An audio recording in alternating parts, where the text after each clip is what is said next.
Regeneration is solely the work of God, and man has no part or lot in it. This from the very nature of the case.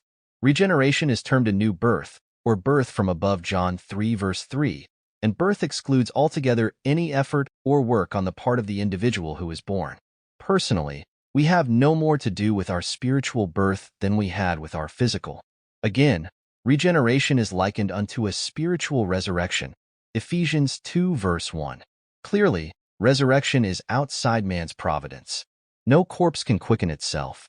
No man and no number of men can reanimate a dead body.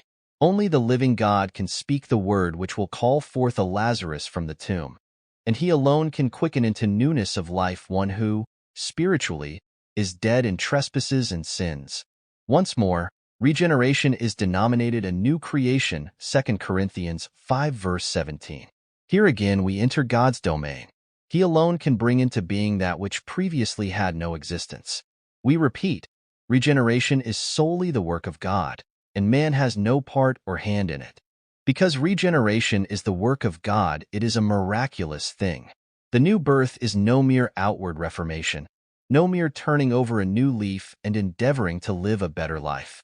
The new birth is very much more than going forward and taking the preacher's hand. The new birth is a supernatural operation of God upon man's spirit. It is a transcendent wonder. All God's works are wonderful. Physical birth is a marvel. The world in which we live is filled with things that amaze us. But from several standpoints, the new birth is more remarkable still.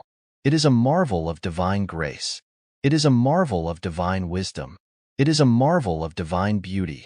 It will prove an eternal marvel, for it is a miracle performed upon and within ourselves, and of which we are personally cognizant. It is a miracle which is being repeated all around us every day. Because regeneration is the work of God, it is a mysterious thing. All God's works are shrouded in impenetrable mystery. Life, natural life, in its origin, its nature, its process, baffles the most careful investigator. Much more is this the case with spiritual life. The existence and being of God transcend the finite grasp.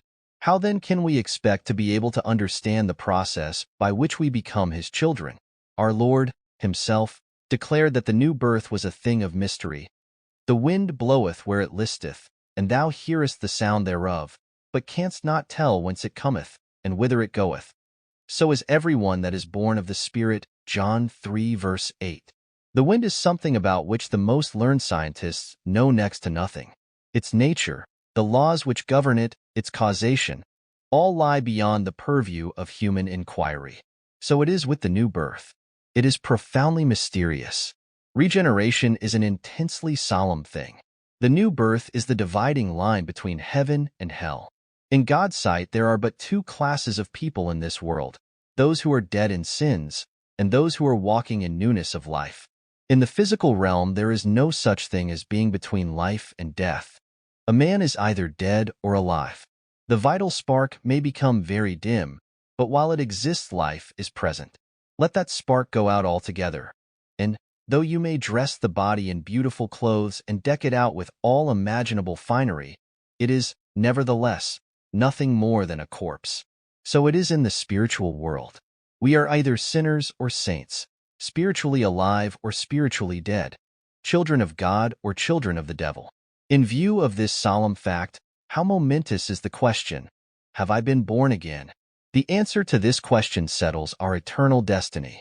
And in love we would say to all who never have been born again, that if you die in your present condition, the day is coming when you will wish that you had never been born at all.